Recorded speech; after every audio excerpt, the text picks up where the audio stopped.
ক্ষুদ্র উদ্যোগী ব্যবসায়ীদের বাজারের সুযোগ দিতে অসমের উদ্যোগীদের হাট বসল টাউন ক্লাব ময়দানে। অসম বাণিজ্য উন্নয়ন সংস্থার উদ্যোগে রাজ্যের পঞ্চম এবং বরাকে প্রথম বাণিজ্য মেলা উদ্বোধন হলো বৃহস্পতিবার। প্রদীপ প্রজ্বলন করে এই মেলার উদ্বোধন করেন রাজ্যের আবগারি মিন এবং পরিবহন মন্ত্রী পরিমল শুক্লবৈদ্য। এছাড়া উদ্বোধনী অনুষ্ঠানে উপস্থিত ছিলেন জিএম উমেশ কুমার বিভাগের সুনীল ডেকা, এজিপি নেতা বিমল সিনহা, বিজেপি নেতা অমলেন্দু দাস প্রমুখ। বক্তব্যে পরিমল জানান, এই মেলা ক্ষুদ্র ব্যবসায়ীদের পণ্য পরিবহন এবং পণ্য বিপণনে সাহায্য করবে। এই মেলা চলবে আগামী এক সপ্তাহ পর্যন্ত। যি খরচা লাগে গোটেইখিনি তেওঁলোকে বহন কৰি আছে। এটার মূল কারণটো হল যে আমার ভারতবর্ষের প্রধানমন্ত্রী নরেন্দ্র মোদীজিয়ে কৈছে ভকেল ফর লোকেল, কৈছে make in India, made in India. ঠিক তেনেকুৱা আমাৰ মাননীয় মুখ্যমন্ত্ৰী ডক্টৰ হিমন্ত বিশ্ব শৰ্মা ডাঙৰীয়া তেওঁ এক অবিৰত প্ৰয়াস কৰি আছে, ক'বলৈ হ'লে সংগ্ৰাম কৰি আছে যে আমাৰ স্থানীয় ৰাইজ কেনেকুৱা আমি আগুৱাই লৈ যাব পাৰোঁ। আপোনালোকে দেখিছে যে আমাৰ আজিৰ দিনত এগ্ৰিকালচাৰ প্ৰডাক্টবিলাক বিদেশত বিক্ৰী হৈ আছে। আমাৰ ইয়াৰ থলুৱা ৰাইজবিলাক, আমাৰ পিঠা পুলিবিলাক আজি অসমৰ বাহিৰৰ বিভিন্ন ৰাজ্যত বিক্ৰী হৈ আছে, আমাৰ অসমীয়া পিঠা। ঠিক তেনেকুৱা অসমেৰ কোনো প্ৰান্ত যাতে ডেপ্ৰাইভ নাথাকে, উদ্যোগী মানুহবিলাক যাতে অসমৰ প্ৰতিটা ঠাইত যাতে তেওঁলোকে এই ব্যৱস্থা পায়, তাৰ কাৰণে 5টা এটিপিৰ জৰিয়তে 5টা এনেকুৱা বাণিজ্য মেলা অলৰেডি ইটোলৈ হৈছে আৰু এটা এই বছৰৰ ভিতৰত আমাৰ BTATত হ'ব। কাজেই আমাৰ যি অসমৰ ভৌগোলিক সীমাৰেখাৰ ভিতৰত যি অলপ প্ৰত্যন্ত ক'ব পাৰোঁ যে অলপ দূৰত আছে, এই গোটেইখিনি সামৰি লৈ কেনেকুৱা আমি এটা বজাৰ দখল কৰিব পাৰোঁ, তাৰ কাৰণে এটিপিৰ জৰিয়তে এই প্ৰয়াস। আৰু এই প্ৰয়াস মই ভাবোঁ আমাৰ চেয়াৰমেন মহোদয়, ভাইচ চেয়াৰমেন মহোদয় সকলোৱে মিলি আৰু এই বিভাগেৰ মন্ত্ৰী আপোনালোকে জানে বিমল বৰা ডাঙৰীয়া, তেওঁলোকে যে উদ্যোগ লৈছে, এই উদ্যোগ লোৱাৰ কাৰণে আমি এজন মন্ত্ৰী হিসাবে নহয়, আমি কাছাৰেৰ এজন সাধাৰণ নাগৰিক হিসাবে, কাছাৰেৰ মানুষ হিসাবে আমি তেওঁলোকক আন্তৰিকতাৰে ধন্যবাদ যাচিছোঁ যে আমাৰ কাছাৰখন বাছি লৈ 5খনৰ ভিতৰত এটা মেলা ইয়াতো কৰিলে। আৰু লগে লগে এই কথা ক'ব পাৰোঁ, খালি আমাৰ ইয়াৰ যি উদ্যোগী, খালি তেওঁলোকক ইয়াতে অনা নাই, বাহিৰৰ ফালৰ পৰাও কিছুমান উদ্যোগী আনিলে যাতে তেওঁলোকক কাছাৰখন গম পায় আৰু আমাৰ কাছাৰৰ প্ৰডাক্টবিলাকো যাতে তেওঁলোকৰ জৰিয়তে আমি বাহিৰলৈকে আমাৰ মেছেজটো দিব পাৰোঁ।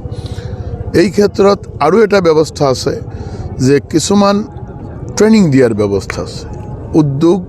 কেনেকুৱা গঠন কৰিব লাগে, কেনেকুৱা বস্তু নিৰ্মাণ কৰিব লাগে, এনেকুৱা কিছুমান সাবজেক্ট, সিলেক্টেড সাবজেক্ট লৈ তেওঁলোকে এই ব্যৱস্থা কৰিলে। সেইকাৰণে আমি পুনরায় তেওঁলোকক ধন্যবাদ দিচ্ছি। আচ্ছা দাদা, আপনি এটা অভিলেখ আসাম বাণিজ্য উন্নয়ন সংস্থা কর্তৃক আয়োজিত আমাদের আজকে এই কাছারের এক্সপোর আরম্ভণি, আর মই ইয়াতে আহিলোঁ এই আৰম্ভণি অনুষ্ঠানত আমাৰ এই এটিপিৰ চেয়াৰম্যান মহোদয় উপস্থিত আছে, আমাৰ ভাইচ চেয়াৰম্যান মহোদয় উপস্থিত আছে, লগতে আমাৰ DICC আৰু জেনাৰেল ম্যানেজাৰ এটিপিও আৰু দুজন সমাজকৰ্মী ইয়াতে আমি লগত লৈ, সাংবাদিক বন্ধুসকলক লগত লৈ আৰু কিছুমান উদ্যোগী যিসকলে ইয়াতে উদ্যোগ লৈ নিজৰ পচৰা লৈ আহিছে, তেওঁলোকক লৈ আমি খুব ধুনীয়া এটা পৰিৱেশত এই বাণিজ্য মেলাৰ উদ্বোধনী অনুষ্ঠান উপভোগ কৰিলোঁ। এই বাণিজ্য মেলাৰ মূল লক্ষ্য হ'ল যে আমাৰ স্থানীয় যিসকল ৰাইজ, যিসকলে আমি আমাৰ স্থানীয় কিবা না কিবা এটা প্ৰডাক্ট আমি বনাইছোঁ, সেই প্ৰডাক্টবিলাক যাতে ৰাইজলৈকে আমি লৈ যাব পাৰোঁ আৰু তাৰ যাতে মাৰ্কেটিংৰ ব্যৱস্থাও হয়, ৰাইজৰ ওচৰত যাতে তাৰ মেছেজটো যাব পাৰে। অসম চৰকাৰৰ উদ্যোগ আৰু ৰাজহুৱা প্ৰতিষ্ঠান বিভাগৰ এটা সংস্থা, অসম বাণিজ্য উন্নয়ন সংস্থা। এই সংস্থাটোৱে যোৱা বছৰৰ পৰাই অসমৰ বিভিন্ন প্ৰান্তত আমি এনেধৰণৰ বাণিজ্য মেলা আয়োজন কৰিছোঁ। আমি বাণিজ্য সংস্থা এটা কথা উপলব্ধি কৰিছোঁ যে আমাৰ এটা বাণিজ্য কেন্দ্ৰ আছে গুৱাহাটী মহানগৰীত, মণিৰাম দেৱান বাণিজ্য কেন্দ্ৰ। তাত বহুত বাণিজ্য মেলা হয়, দেশী বিদেশী বহুত বিপণী আহে তেওঁলোকে তাত ব্যৱসায় কৰি বহুত লাভৱান হয় কিন্তু আমি এটা কথা লক্ষ্য কৰিছোঁ যে গুৱাহাটীত বাহিৰেও অসমৰ এনে বিভিন্ন জাগা আছে য'ত মানুহবিলাকে তেওঁলোকৰ যিবিলাক ধৰক আমাৰ লোকেল প্ৰডাক্ট আছে উৎপাদিত সামগ্ৰী আছে সেই সামগ্ৰীসমূহ বেচিবৰ কাৰণে এখন বজাৰ নাপায় গতিকে আমি গুৱাহাটীত বাহিৰেও অসমৰ যাতে বেলেগ বেলেগ জেগাত আমি এনেধৰণৰ বাণিজ্য মেলা আয়োজন কৰিব পাৰোঁ যাতে তেওঁলোকৰ প্ৰডাক্টসমূহ অসমৰ সকলো ঠাইতে আমি চিনাকি কৰাই দিব পাৰোঁ তাৰ কাৰণে আমি যোৱা বছৰ আমি 6খন বাণিজ্য মেলা কৰাৰ কাৰণে আমি সিদ্ধান্ত লৈছিলোঁ আৰু সেই অনুসৰি ডিব্ৰুগড়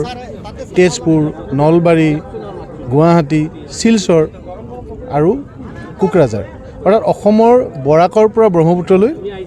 শদিয়াৰ পৰা ধুবুৰীলৈ এনেধৰণে আমি এটা ব্যৱস্থা কৰিছিলোঁ 6খন মেলা আমি বাণিজ্য মেলা কৰাৰ আমি প্ৰয়াস কৰিছিলোঁ ইতিমধ্যে এইখন 5 নম্বৰ মেলা ইয়াৰ পিছত কোকৰাঝাৰত হ'ব আৰু এইটো কথা আমি গৌৰৱান্বিত যে আমাৰ যিকেইখন মেলা হৈ গ'ল বিশেষকৈ ডিব্ৰুগড় তেজপুৰ নলবাৰী হাজাৰ হাজাৰ মানুহে তেওঁলোকে এই বাণিজ্য মেলাসমূহত আহিছে আৰু অসমৰ উদ্যোগীসকলে কেইবা কোটি টকাৰ ব্যৱসায় কৰিছে সেইটো আমাৰ আটাইতকৈ গৌৰৱৰ কথা বিশেষকৈ নলবাৰীত প্ৰায় 3 কোটি অধিক তেওঁলোকে টকা বিক্ৰী কৰিছে আৰু প্ৰতিখন স্থলতেই আপোনাৰ হাজাৰ মানুহ আহিছে মই এটা কথা আজি ক'ব খোজো যে ভাৰত চৰকাৰে এটা এপ খুলিছিলে যে যিবিলাক উদ্যোগীয়ে আপোনাৰ মানে উদ্যোগ গঢ়ে তেওঁলোকৰ কাৰণে এটা উদ্যমৰ ৰেজিষ্ট্ৰেশ্যন আছে যে উদ্যমৰ ৰেজিষ্টাৰ্ড কৰিলে উদ্যোগ বিভাগৰ এটা তেওঁলোকে মানে স্বীকৃতিপ্ৰাপ্ত হয় 2020ত এইটো আৰম্ভ কৰিছিল 2020ৰ পৰা 2022লৈ অসমত মাত্ৰ 47,000 উদ্যমৰ ৰেজিষ্ট্ৰেশ্যন আছিল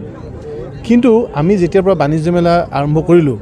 মই ঘৰলৈ ক'ব পাৰোঁ যে এতিয়া 3 লাখৰ ওপৰত উদ্যমৰ ৰেজিষ্ট্ৰেশ্যন হৈছে তাৰমানে সকলোৱে এই বাণিজ্য মেলাৰ জৰিয়তে তেওঁলোকে নিজৰ উৎপাদিত সামগ্ৰীসমূহ তেওঁলোকে মানে ব্যৱসায় কৰিব খোজে কাৰণ আমাৰ যিসকল আমি উদ্যোগীক মাতি আনো তেওঁলোকে উদ্যমৰ ৰেজিষ্টাৰ্ড হ'ব লাগে উদ্যমৰ ৰেজিষ্টাৰ্ড হ'লে আমি তেওঁলোকক এনেধৰণৰ সুবিধা দিওঁ বিনামূলীয়াকৈ আমি তেওঁলোকক ব্যৱসায় কৰাৰ এটা সুযোগ দিওঁ আৰু তাৰ কাৰণে আমি এটা পৰিৱেশ ৰচনা কৰিব খোজোঁ অসম বাণিজ্য সংস্থাই যে মানে এনে এখন কাপোৰেদি আমি এখন মেলা পাতিব খোজা নাই এখন সুন্দৰ বাণিজ্য মেলা য'ত নেকি তেওঁলোকে সকলোবিলাক সুবিধা পায় এখন ভাল যেনেকৈ আপোনাৰ হাই কোৱালিটিৰ কিছুমান বাণিজ্য মেলা হয় বা ইণ্টাৰনেশ্যনেল যিবিলাক মেলা হয় সেই মেলাৰ লেভেলত আমি নিবলৈ খুজিছোঁ আৰু এইটো আমাৰ প্ৰথম প্ৰয়াস লাহে লাহে আমি চেষ্টা কৰিম যে এই মেলাসমূহ আমি অসমৰ বাহিৰলৈ নিবলৈ চেষ্টা কৰিম বিশেষকৈ গুজৰাট বেংগলোৰ বা ভাৰতৰো বাহিৰত বিদেশতো আমি এই উদ্যোগীসকলক নিয়াৰ আমি চেষ্টা কৰিম